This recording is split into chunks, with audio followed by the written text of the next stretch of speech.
Welcome, everyone. We are taking on a big challenge today. We're going to work together to run a live experiment. I'm in the studio, and I had people here till 2 or 3 in the morning last night working. I am going to shift immediately to an email. My camera team is going to take that full screen. It is reasonably small, but I think you'll still be able to get the gist of it. I only want you to get a sense of this email because you're going to help build a test.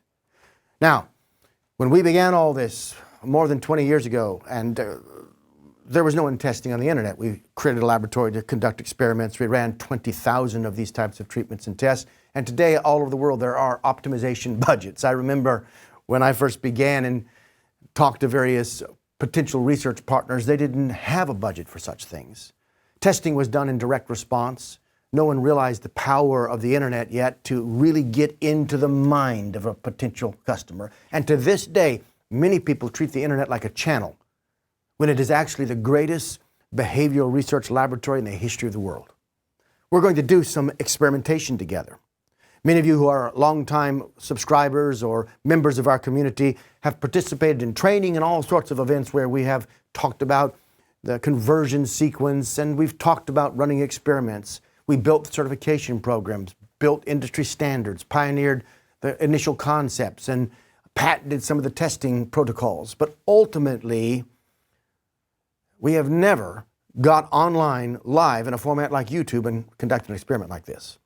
Now, we've done it at big summits and big conferences in Las Vegas. Today, we're going to do it with you. So that email will become more and more important as you think about how to improve it. You'll notice we've highlighted the subject line.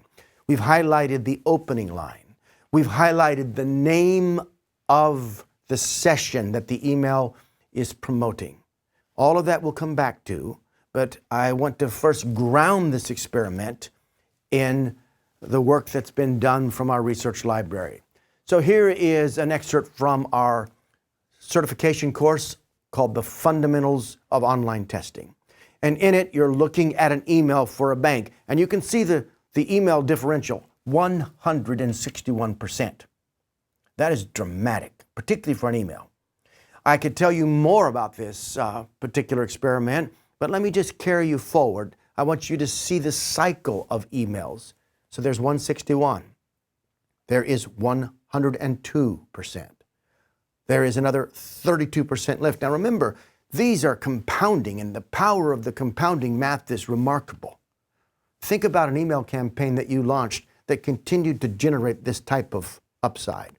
Here is yet another 45%. Now, if you step back and look at all of those and ask yourself, what was the net impact for this enterprise? The answer is quite shocking.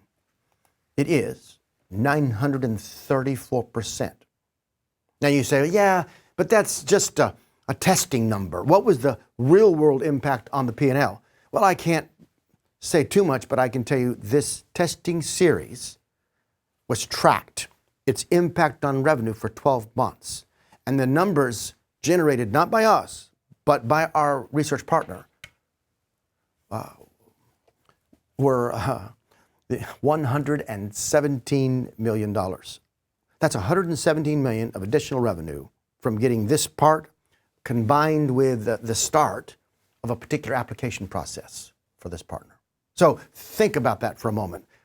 It's almost hard to believe. It stretches credibility. But the internet is one of the most remarkable breakthroughs in the history of psychology and even neuroscience and even philosophy of mind. Every day, you are generating data with your decisions. I do not think of data as in the classic sense, but for me, data is behavioral traces. I see it as brain tracks. And with those brain tracks, you can backtrack into the mind and begin to understand what motivations powered that behavior. Once you understand those motivations, you can create a robust, predictable, coherent customer theory. And once you understand that, you can drive results like those we're looking at today. So how do we do it? Well, you can't do it by being a brilliant marketer. I think many times because we emphasize science so much, people think that there is a better way than the artful creative, The scientific way is the best way. But great science is always dependent upon a creative and artful process. The two work together. We use the creative to generate ideas that we convert to hypotheses. And then with these hypotheses, we use science to determine which of them is most accurate. And from this, we developed one of the most important concepts in the advancement of civilization: predictability. In a world of chaos, predictability is priceless. Now, as you think about that, we're going to take that lofty sort of rhetoric and ground it in a simple email experiment. But here's what you're going to do today with me. We're going to build the hypothesis together live.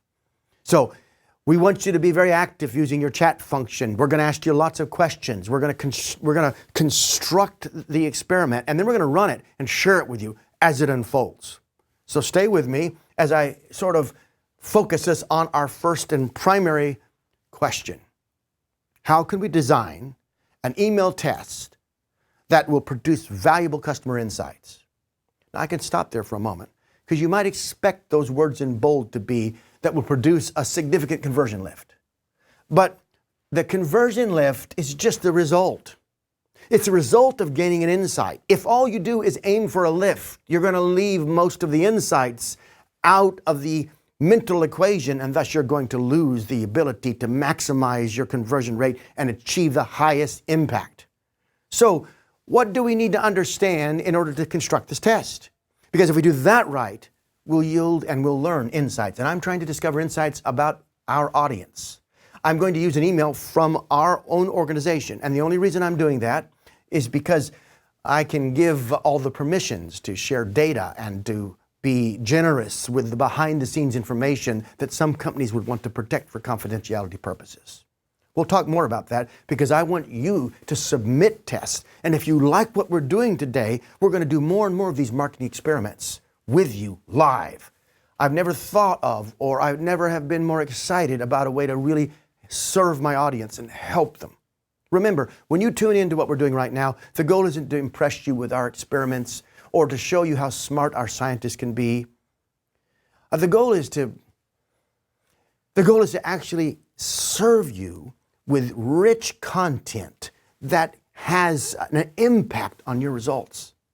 And so I have to go all in and use every means available to teach you and to share with you the learnings from this extensive research program. We've invested over $138 million in experiments. We've ran 20,000 treatment tests. And now we're going to run on with you. All right, so let's look at this first point. So how do we do this? How do we get this test that yields meaningful insights? Well, first we need to conceptualize sort of an overview of the testing process. Now, the internet is still in its fledgling state. It may seem advanced today, but we'll laugh at what we can do today compared with what we can do tomorrow.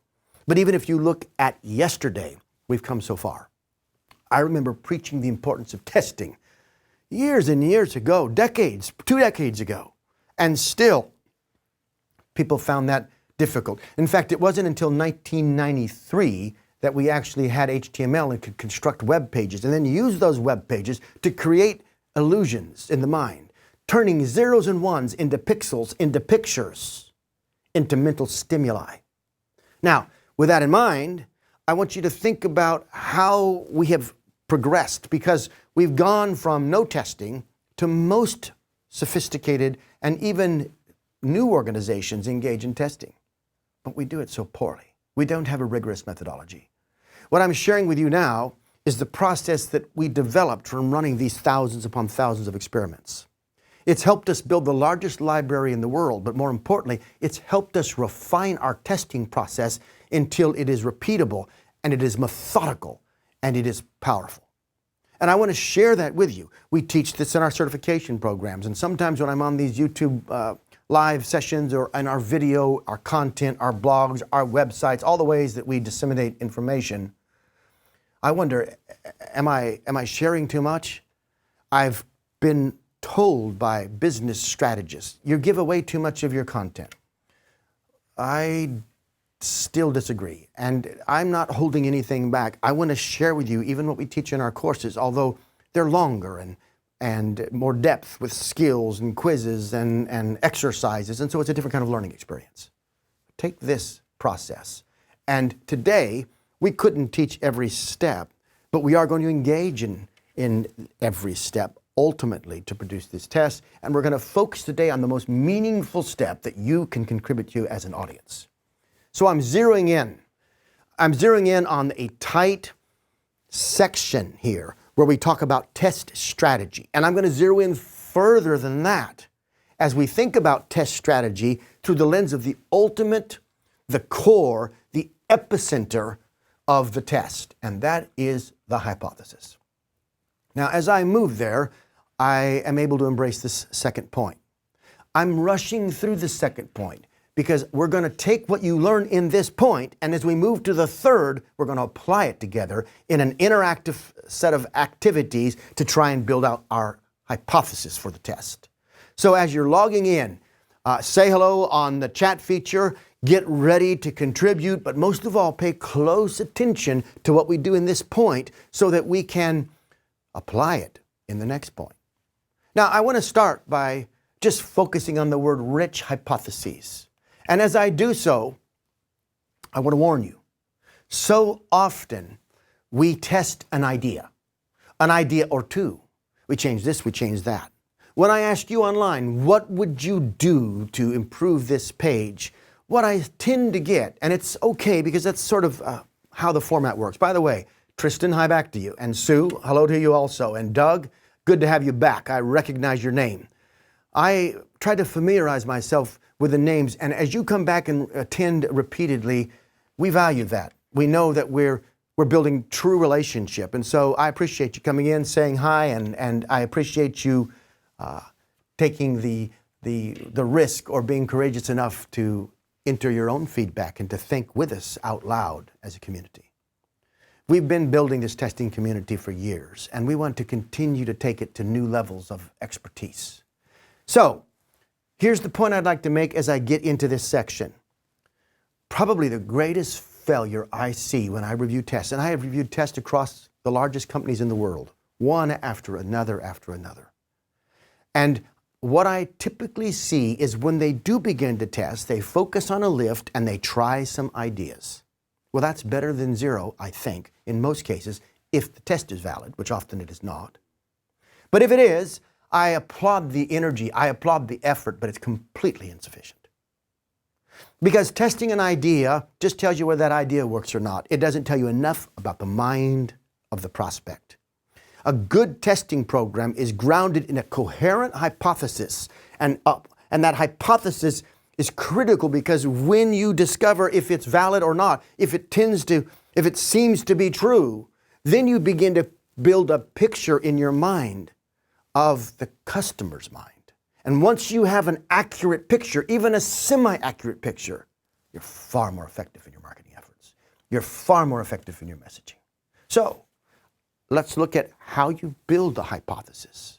And let's think differently going forward. In fact, as I share this with you, it's built on the scientific method, but we have generated a way to do this that's, original. A lot of the words that you see used in testing in the vocabulary came out of our most early experimentation. Even the structure of single factorial, which is today often loosely called A-B split testing. And then there's a lot of myths out there about testing, such as you can only test one variable at a time. I won't get too much into that. In the broader program, we teach that, but let me share something with you. When you test one variable, it's never one variable. If you change just a button, typically you've changed more than something like the color, the shape, the words. If you're really going to test at one variable at a time, then you're going to need about 150 years to get one landing page right. So you need to test in what's called variable clusters. Now, if you don't know what a variable cluster is, don't even worry about it. You won't need to know that for today. You need to know how to build a hypothesis, and that'll take care of much of this for you. You test one hypothesis at a time, not one variable at a time, in the real world where there are business results on the line. All right. Interesting experiment. Great research partner. Smart company. Highly recommend them. Helping the world. They really are. They're helping the world. They're helping people with diabetes to have a much better quality of life. All I'd like you to do right now is look at this page, and in a moment I'm going to shift down and tell you how we built a hypothesis. But do you see something you would change right away? So, Suleiman, I don't know if I can pronounce your name right, but I'm sorry for that. I'd like to know that. So send me by email, if you would, the phonetic pronunciation so that I don't, so that I'm not disrespectful. I know the last name looks like Okan, but thank you for joining us. Betsy, Sean, Jervin, help me now and tell me, what would you do with this page? What would you do? Give me one idea. Now, it's okay to give me an idea right now because we're going to build on that. I'm going to show you how to build on your idea. What's one of the most important things you could do to improve the performance of this page? Now, it takes you just a moment. Oh, Suleiman, I think I got it right then. What do you know? So I'll try to pronounce it that way. Thank you. All right. Anybody have an idea about how you'd fix this page?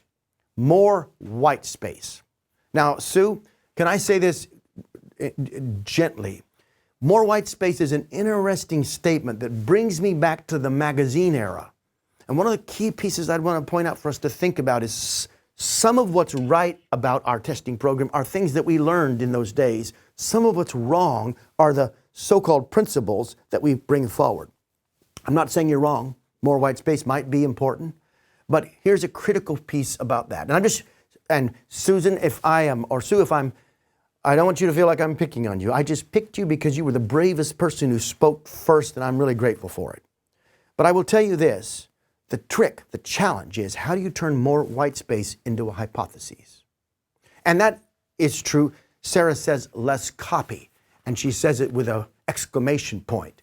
And someone with the brave screen name of Good Egg Screening says replace paragraphs with bullets, all right? Those are all critical pieces. You're right. And we've taught many of these principles to you. So you're on the right track here. But how do you take that and turn it into a hypothesis? Okay? If you figure that out, you're going to yield a much richer treasure from your testing program. I like the ideas still coming in. Suleiman says, instead of asking what is hemodialysis, it can start with one sentence value statement. Okay? Somebody said the ask comes too early on the page. Good point. All right? Let's look at what happened here. Well, we took this page and based on something that I'm going to teach in subsequent pieces. It's good to take notes if you're on these calls. And something that we want to teach you later is called the Discovery Triad. We'll probably teach it next week as we give you the results of this experiment and we start another one together that we can all learn from. The Discovery Triad is a way to think about your data. But we looked at data in the channel and saw something very interesting. And it was just an insight, but that's what the Discovery Triad does. It reveals an insight that you can apply into your program. But we noticed that the ads that showed pictures of the machine produced higher click-through than the ads that used all the other various approaches. Something important was happening. Helping people see the machine helped them conceptualize what the product might do for them. This was a theory, the beginning of the hypothesis that we might test.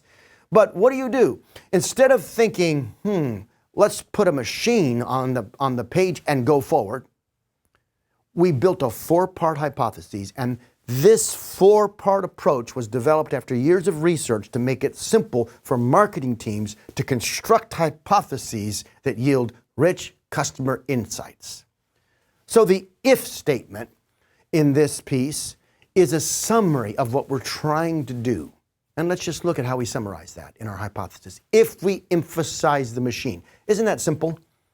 Now, I'm going back to the idea of more white space or change the ask. Those are all pieces, but those pieces must be fit together in a puzzle that allows you to have a whole picture. And so we might change multiple things, but for the purposes of this test, we want to change the main things that help us do this, emphasize the machine.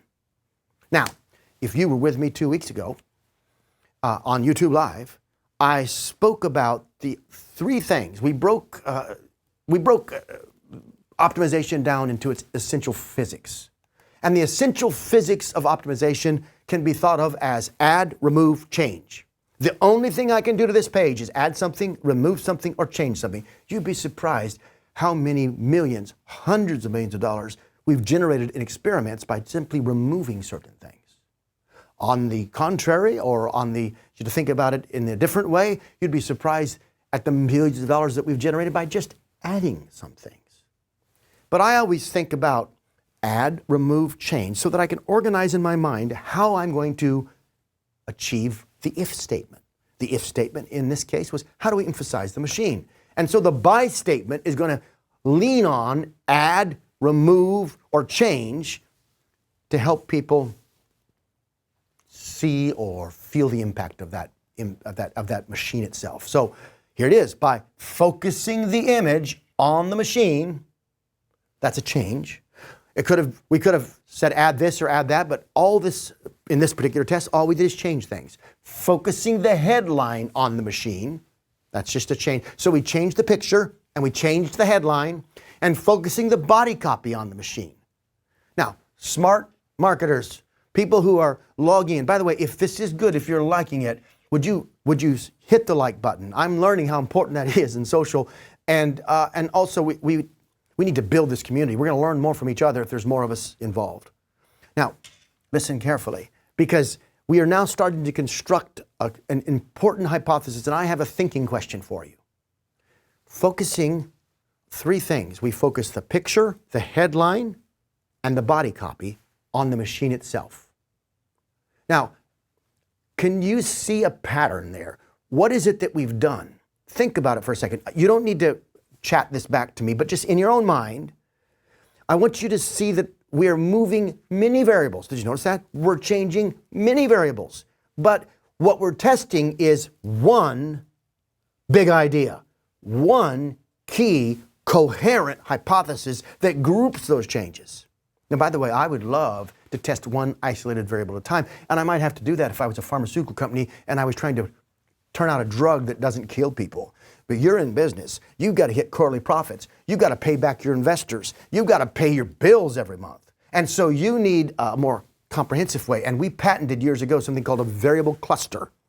But ultimately, you just need to think about how to unify those good ideas that you just gave me into a single coherent sort of change idea. And so here it is, if, by. Now I'm going to show you the next thing. If we do this, overall, by, add, remove, change, now you see the word will pop up. What's happening next? Will means I'm predicting the outcome before the test starts. That's vital. That tells me what metrics to focus on. That tells me whether or not my hypothesis is truly related in some way to the outcome. Now, if you're a sophisticated expert in testing, I understand the difference between causation and correlation. I don't even trust current methodology in testing. We'll talk about that later. Why we're currently using sort of the tried and true methods of statistics, I think there's a causality model that is better than that. And I want to talk about that and teach that at a later point. But just understand this. It's important that we predict the change. So what we're trying to do on this page is not sell more machines. We're just trying to increase click-through, because this test will be followed up by another test that integrates this. If it works here, then we'll emphasize the machine in the channel, emphasize the machine on the page, emphasize the machine in the follow-up, in the funnel, in the entire customer thought sequence. But now we have the essential predictor lever pulled. We've pulled the prediction lever, all right? That brings me to the most important of these three. This is what is missing every single time I talk to people about their testing program. In fact, we're often hurried by deadlines. Our job is not appreciated by people on the outside, but marketing is one of those fascinating things you can do with your energy. You are a product of marketing, even if you don't want to be. Your choices have influenced your entire life. Influence has been behind the choices you've made, and also your life is a product of the choices that have been made about you and the choices that you have made. It's really existential. It is truly philosophy. And if you really dig down deep, as a marketer, you're peering into the mind and you're tinkering with the essential elements of existence. But for now, I want to talk about because. And I want to remind you that you need to understand this. Because if you understand it, you can help me in the next point build a new hypothesis for this experiment. We're going to build it, and then we're going to run the experiment, execute against it, and see what happens. For now, because. This is the statement that ties the behavior of clicking through to something about the attribute, something about the preferences, the levers in the mind of the prospective customer. So what is our because statement? Because customers are more interested in conceptualizing the device. There's many ways we could say this, but ultimately, this treatment is so radical that we need to give people a picture in their mind. We need to let them see why it's so valuable. And by the way, it's life-changing because ultimately, when you use this machine, you don't have to go to a dialysis center. That means for the first time, you can go on vacation with your family. Your life can be transformed, but it's hard to communicate the outcome without people seeing that this is simple and that it's portable. It helps them connect a true desire, a true benefit, a true, what we would call, in fact, Michael Lanning, my friend who invented the term value proposition, a resulting customer experience. To the because, the why. That machine is the because for this person. I don't mean in my hypothesis, I mean in their mind. It's small, you can see that. It's portable. Wow. It could change everything for me. It could change my lifestyle. Now, this then is how we construct a hypothesis. And so, while I have taught many of you about friction and anxiety, if all you do is try to find friction or try to find anxiety and you don't formulate a true hypothesis, you're not really learning how your customer thinks. You're playing probabilities, and you win some and you lose some, but you lose a lot because eventually those little moves aren't going to make it. You've got to fundamentally change the impression on the mind created by the page. Now, that's exciting because I'm going to share with you what happened on this test. I want you to see that, but remember, if, by, will, because. If you were in a classroom with me, I would have you quote it with me because I want to drill it into your mind. If, by, will, because. These are the functions that help us create a powerful hypothesis. Now, as you think about that, let's look at the control and the treatment. So in the control, the hypothesis was built around testimonials. And while we still have testimonials, the treatment is built around the design of the machine. So, what do you predict the outcome will be? Somebody tell me what you think the conversion increase might be for the treatment. You can give me a negative number or a positive number, like positive 50%, positive 30%. You can't give me a wrong answer because all you can do is sort of drill down deep inside and ask yourself, what's the difference in the impact on the thought sequence? It's not about the difference in the look of the page, but Dave said plus 25, Juan says plus 200, Sean says plus 250, Sarah says plus 20. It's good. It's good to take risk and communicate like you're doing with me right now, because if you're wrong, it's completely understandable. That's why we ran the test. If you could know this for sure, we wouldn't need to run the test. So it's okay to get it wrong, but forcing yourself to think about that is really forcing yourself to say, instinctively, how big is the differential impact between these two pages?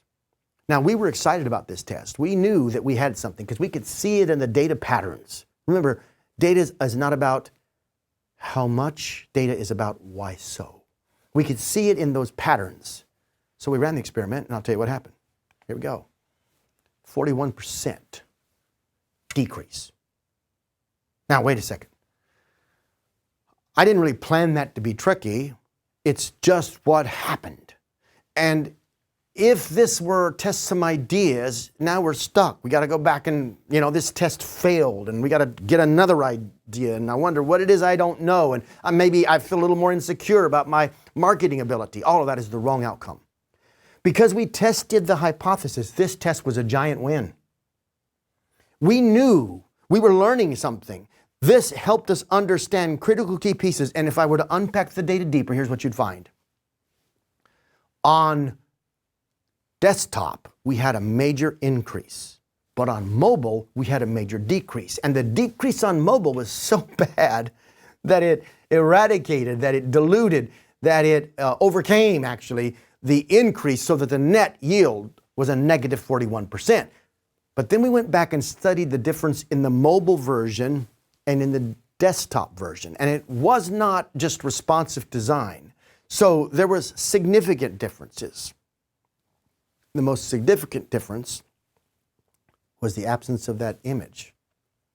And also, when I look at that image, I say, it's your perspective. Can I really tell how big that is? Is it the size of a vacuum cleaner, or is it the size of a wash machine? Those things were not clear. And the clearer we become, the more powerful is the potential of our message. Clarity, as you've heard me say many times, trumps. Clarity trumps persuasion. So, what did we do? Well, we did what we always do. We integrated those findings into a new experiment. But here's the thing, and here's the most important thing, because it was a hypothesis, not just some random ideas that we stuck on a page.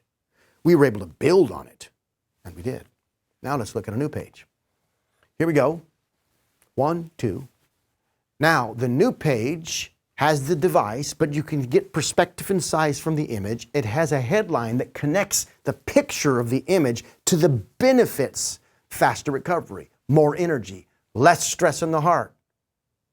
And in that shift, we start to discover the vein of gold we're hunting for. That vein of gold is not a conversion lift. It's a deeper understanding of the customer that will produce multiple conversion lifts in multiple ways, just like you saw in that email chain at the beginning. Indeed, we ran the test, and because I want to start working on the new experiment with you right now, I'm going to cut right to the chase. The new page produced a 74% increase. See, when tests are run properly, with each iteration, we increase our customer wisdom. Marketer, you should be the source of customer wisdom in your organization. You should understand their mind better than anyone else. Great entrepreneurial leaders like Steve Jobs were masters at getting inside the mind and understanding what really mattered to a customer. But since not all of us have Steve's gift or his genius, we need a method. And that's why we employ testing and the hypothesis development, so that we can aggregate our learnings and build a holistic, coherent picture of the customer's mental process. All right? That brings me to my third point. Now we need to apply this approach to our own email test. Are you ready to do that? I'm excited about getting you to think with me. Be bold and be brave and think and take risk and suggest ideas, and don't worry about looking dumb. If you're worried about looking dumb, you're never going to be smart. Great marketers have at least two deep values.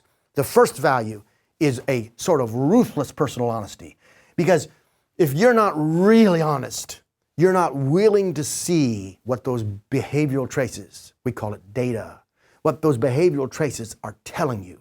In fact, you will look to prove what you already believe, and you will miss what you are missing.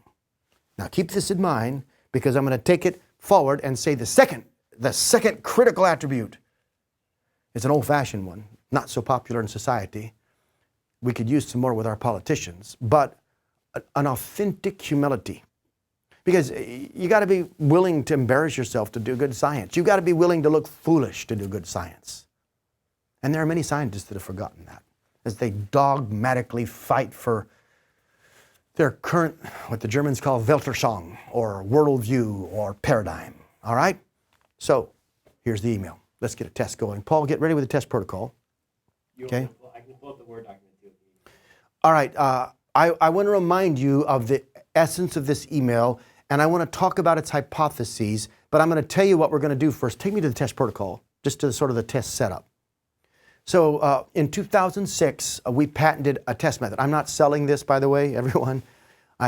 We use it internally and for our own research, but we have a robust testing system that we built, And there's a test setup piece. And this stores our test, makes every test searchable by attribute, and it does very, very powerful validity detection. And we use it to run every single experiment that we do. And so we're going to be building this test into this pace. And this is the test estimation tool that tells us how many emails. And since we don't have time, but listen, if you stay with me on these sessions, we're going to do test estimation together. I'm going to show you how to do it with any of your testing programs or with a simple spreadsheet or inside of a tool like this. But we need to know how many samples we need and some other things to work on one of the types of validity that is important. And I'll just cut to the chase and say this. If you run it in there, we've already done it. And we're going to need to take a small segment. We're going to take about 15 to 16,000 names on our list. And we're going to run a control and treatment. This is the estimator. It helps us figure this all out. And if we have a difference of at least 25%, we'll be able to detect that with that very small list. Why are we running it with 100,000 names? Well, we will in the future, but many of you don't have 100,000 names to test with, or 100,000 page views. It doesn't matter whether it's your list size or the visits to your website. I wanted to do it with a smaller sample size so that it would be relevant to many of the people who are on this training with us right now. So let's look about it that way, and we worked through that. Paul, anything else you want to show us on the protocol? Yeah, this is the actual how we create a new test, and we're doing all this on the fly today with your help. The part we're going to drill down, though, is on the hypothesis. So Paul, shift me over to the Word document, and I'm going to get out of the deck, and just so it's easier for you to see, I'm going to pull this email up, discuss its hypothesis, and in our remaining time, we're going to construct a new one. I've got to move fast. So I'll tell you what I'll do. There you go. It's going to shift. What's that? All right, just take me onto the deck then. All right, so as you look at that with us right now, I want you to see the hypothesis. It's at the top of the page. It may be hard for some of you to read depending on the size of your device, so I'll read it to you. Our hypothesis was if we adopt the approach of a brief personal note by making Flint the sender and simply inserting the YouTube description. By the way, just a note here. When I reach out to you and tell you this is not an automated email, that's really me writing you. A lot of people can't believe it's me, but I don't want an artificial relationship. And so I can't write artificial emails. When I send an email from me to the entire list, I don't pretend it's a personal note. But if you get something that is a personal note, it's personal. I want a real relationship with my audience. But in this case, we're talking about not hiding or disguising it, but just sending it from me as opposed to Dan Burstein or Paul Cheney, all which are leaders within our organization. By making Flint the sender and simply inserting the YouTube description, now we're going to predict. So we had an if statement, the approach of a brief personal note. Very few emails take that approach, as you know. They look like web pages or catalog pages. They're covered with graphics, or they look like fake messages that come and stole my name off of LinkedIn and sends me spam, which I despise. Let's look here. By making Flint the sender and simply inserting the YouTube description. So now all we're doing is not promoting it, not hyping it up, we're simply putting in it the description that actually will exist on YouTube to promote the upcoming event. And by the way, it's promoting next Wednesday's event. Then what's going to happen? We think we will see a click-through increase over our prevailing conversion rates from our previous sends.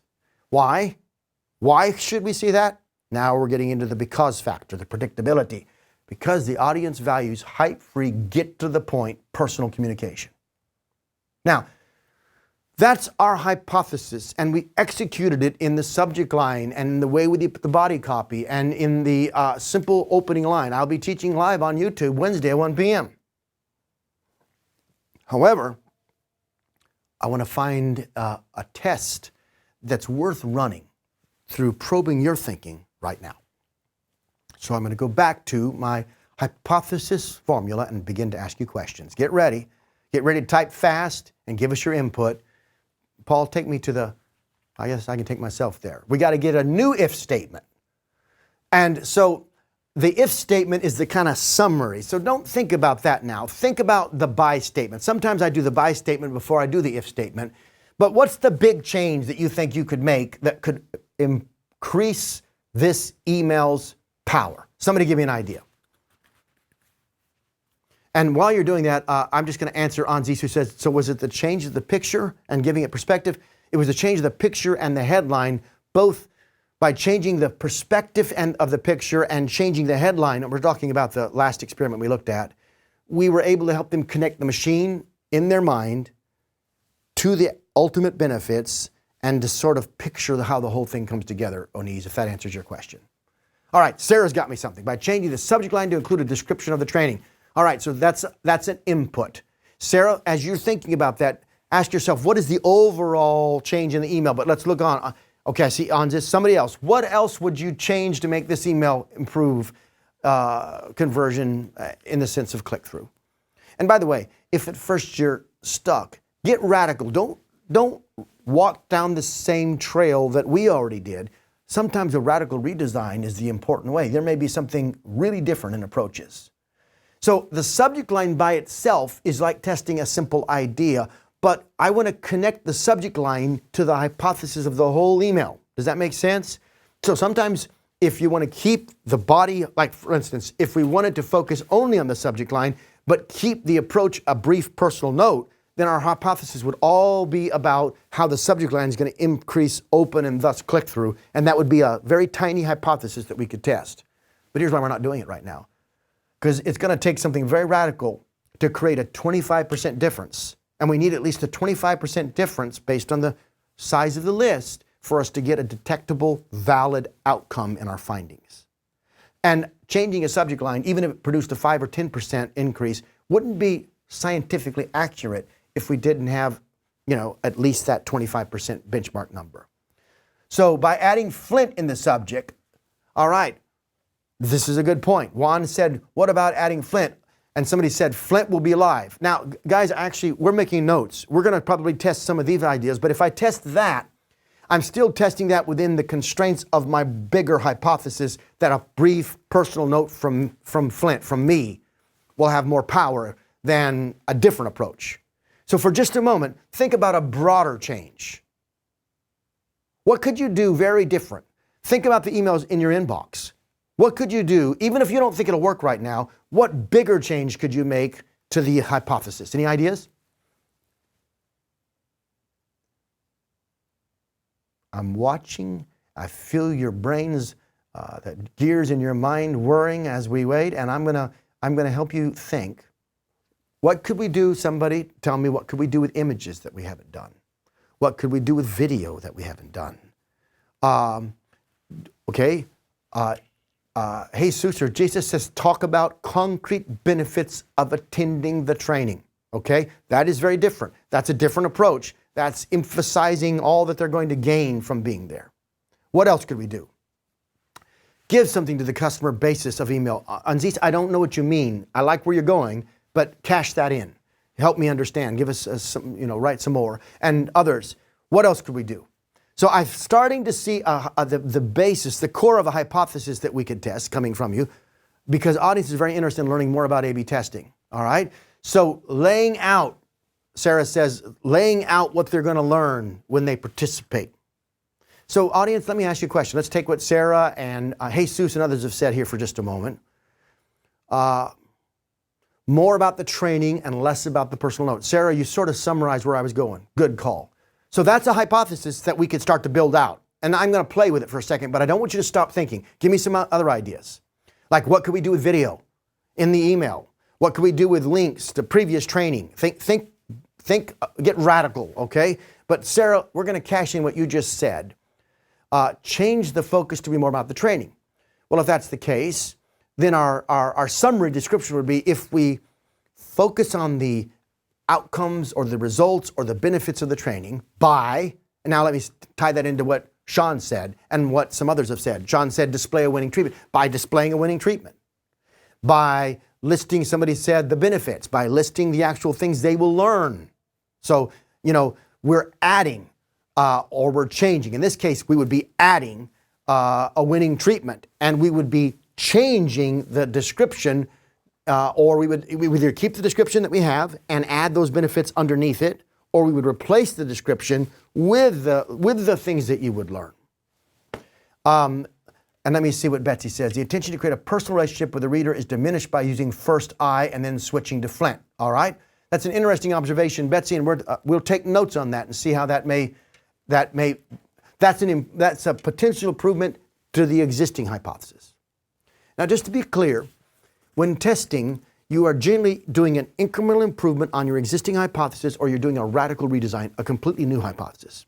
Today, I'm focusing on a completely new hypothesis, and the reason is because we need a fairly big difference in impact to hit that 25%, and keep our test valid. But keep these ideas coming. Okay, Mark says, instead of copy, use a video clip with you inviting them to the event. Now, Mark, I appreciate what you're doing there. You're taking a big, wild risk, and that's what testing sometimes can do. Mark, just tell me this. What copy would you have? Would you have any copy, just the video and a description? Tell me a little bit more about how you would make that look if you ran that in a test. All right? And what does the survey mean? Vivek, I see that you said if we include a survey. By the way, thank you for being back. But tell me, I'm not quite sure what that would look like in execution. It is a radical idea, and so bring it on.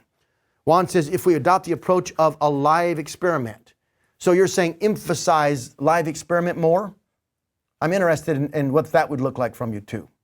So Paul is over here working with me, and what we're doing is we're correlating all that you're saying, and we want to settle together on sort of one of these big ideas. Let me see.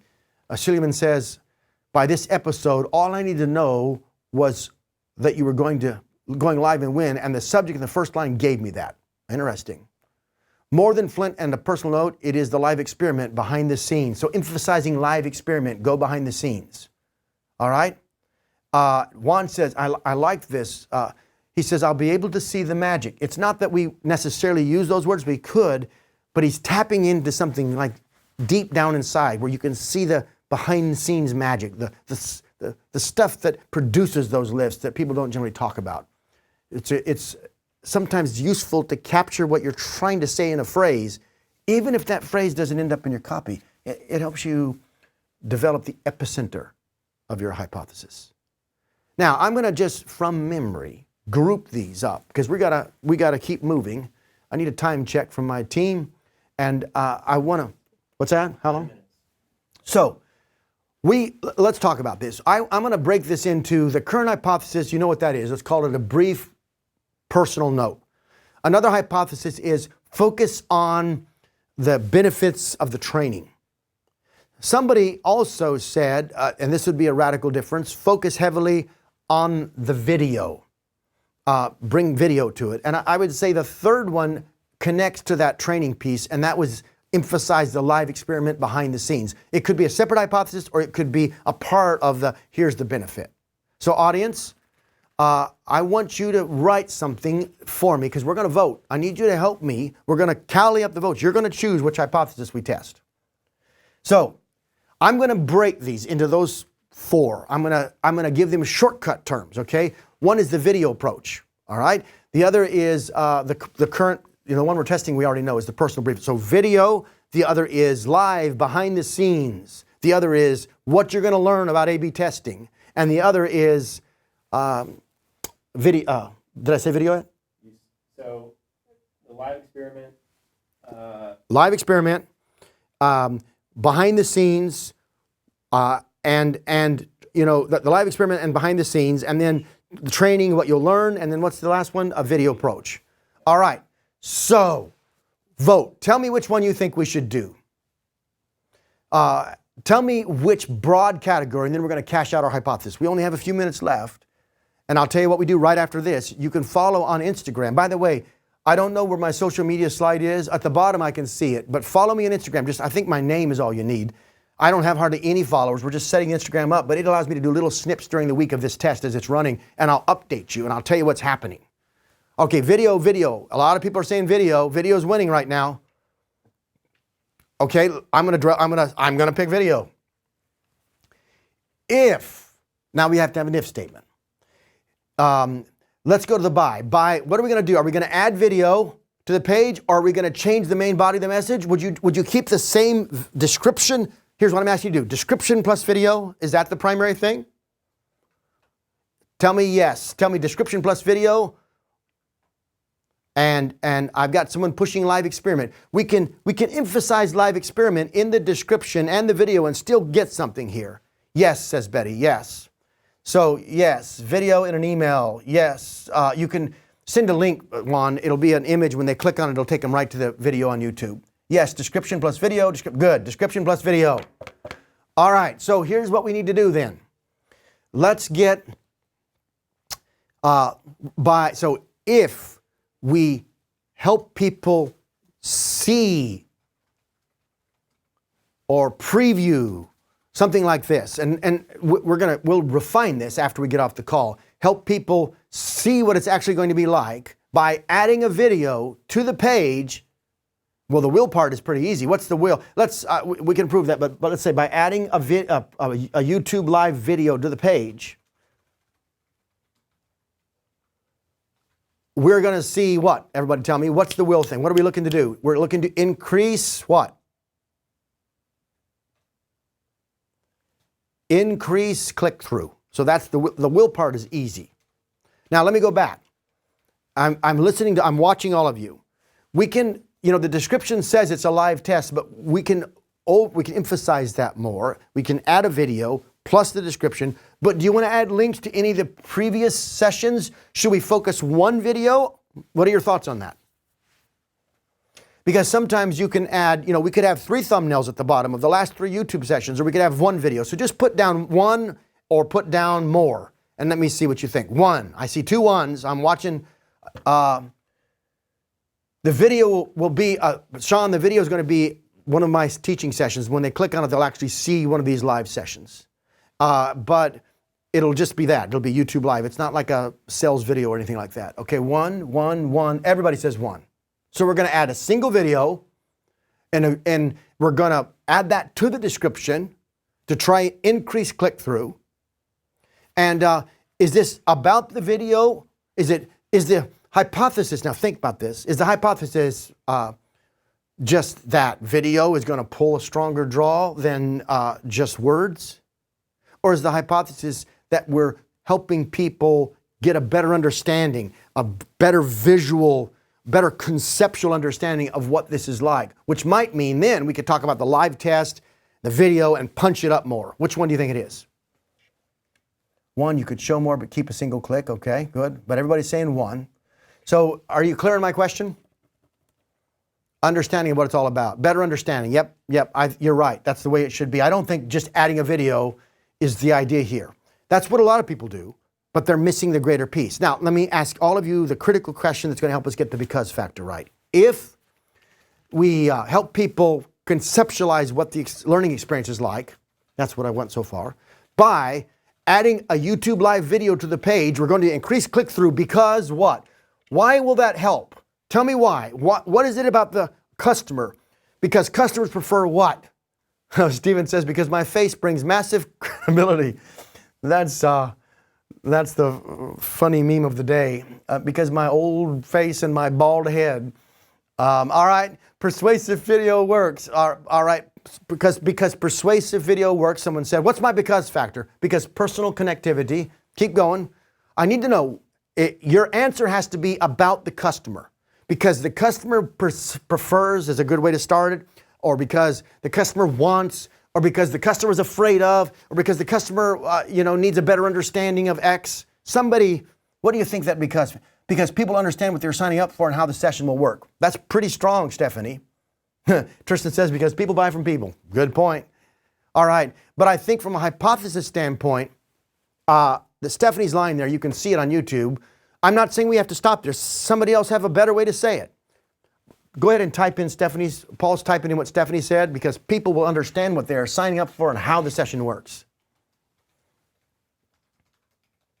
Because the customer wants to know exactly what they're getting to when they attend the training. That's a really good, hey Seuss, I'd say that's just as good. I don't know which one to use yet, but all I need to, you could use either one, because this isn't copy that you're putting into the street. This is you as a marketer trying to get a deeper understanding of your audience. All right? Let me ask you all a question right now. And by the way, I'd love your help with this. We're just starting this, so I assume the audience will grow as it has in the past. And I've noticed that when we put one of these up, and there's a few hundred attendees or even less than 100, it ratchets it up. Some of these videos that were not YouTube Live, they're over 70, 80,000 visits or views. But right now, most people don't even know we're doing YouTube Live. You know, how do we get this message out? Think about that. I'm going to take Stephanie or Jesus' version. Let me see another one. The customer finds the session more personal, understands how the session relates to their desired outcome. Curvin, that's good. That's very good. Why? Benefits, dimensionalize, dominate, resident emotion. Wow, that's from the Persuasive Video Works. All right. Stephanie Kelly. All right. Yeah, so here's my final thing. You know, why aren't more people on this right now? What is it that the world doesn't know that they should know? And if they knew it, they would come. Think about that. In fact, I'm open for your ideas on how to promote this, and I'd love if you use your own social network to help people to get the word out. Plus, we're experimenting today to figure out if we're going to start doing live experiments in almost every session, like giving you the results of the last test, having you help us with the next test. Not just this time we worked on the hypothesis, but we could work on the data side. We could work on interpretation of the test, but taking you through that entire cycle as you learn and watch experiments unfold and discover things together. What I'm also interested in doing is having you give me your pages, and if you have sufficient traffic or email, we'll run the test with those. And you could be on here getting the best thinking of the best marketers and creating a really, interesting sort of a place for you to drive a result for your business. So I see what Sue said. Sue, I just happen to be on YouTube and would love to be notified. Sue, if you definitely subscribe, and then go to our site and get on the list where we send out our digests and our experiments and our briefs. You can do that at MECLABS.com, marketingsherpa.com, or marketingexperiments.com. I appreciate your honesty. I really mean that, audience. Help me know how to serve you better. Help me know how to communicate to the world what we're doing here. Let's build a really strong community together using these sessions to extend our knowledge and grow our enterprises. Good, good. All right, so I'm going to take all of this advice, and here's what's going to happen next. We're going to build it into the experiment. That test will run on Monday of next week. Between now and Monday, we'll design it. I'll probably be on Instagram. You know, join me on LinkedIn. If you come to me on LinkedIn and either follow me or request to connect on LinkedIn, I'll help you with that. But between LinkedIn and Instagram and YouTube, I'll sort of give you the journey, little clips and scenes along the way. In fact, I'll tell you something. Please don't laugh at me. And I'm going to drive my cameraman crazy because I'm going to move off my cue. But I'm behind this podium teaching, and on Instagram I just posted earlier what it looks like when I step around from behind the podium, and I don't think that can be seen. Yeah, I'm sorry, you can't see it. You have to go to Instagram to see it. I'm in a suit, but I'm just wearing shorts and flops underneath my coat because you can't see below this podium. And yes, I have shorts on, Paul. Anyway, the behind-the-scenes pieces we'll give you. Then on Monday, we'll run the test, and then on Wednesday, we're going to share with you the results. By the way, it may not be a win. It may not be a win, and that's in the sense of a conversion lift, but if it's a win in the sense of a learning, it's way worth it. We're just after what's real here. I'm not going to stage these, nor am I going to stand them up to make us look smart every time. We're just going to run a real test and deal with whatever happens. Data problems, or if we have issues with validity, or whatever happens in the real world of testing, that's what I want to do together with you on these programs. So, one more thing, and it's probably the most important thing. All of this comes out of our Quick Win Intensives, and I can tell you that the Quick Win Intensives are sort of the coolest thing that we do here. It's a working class where we actually build experiments together. If you go to MECLABS.com, in the nav, you can find that under products. You can find it, wherever you see it. But if you want to find out, even email me personally. I don't care. I can get information to you about what a quick win is like. It's something we're doing this year. There's really limited. I'm not just creating false urgency. I can't do but a few different size cohorts or groups because we do work together for 2 days driving conversion increases in your business. Find out about it. Go to our website or write me or we'll send you something. In the meantime, thank you. I'm grateful to have you on here. I'll be back next week with results of the test. I appreciate the level of activity today from all of you, and like us and share us on social if you will. Thank you.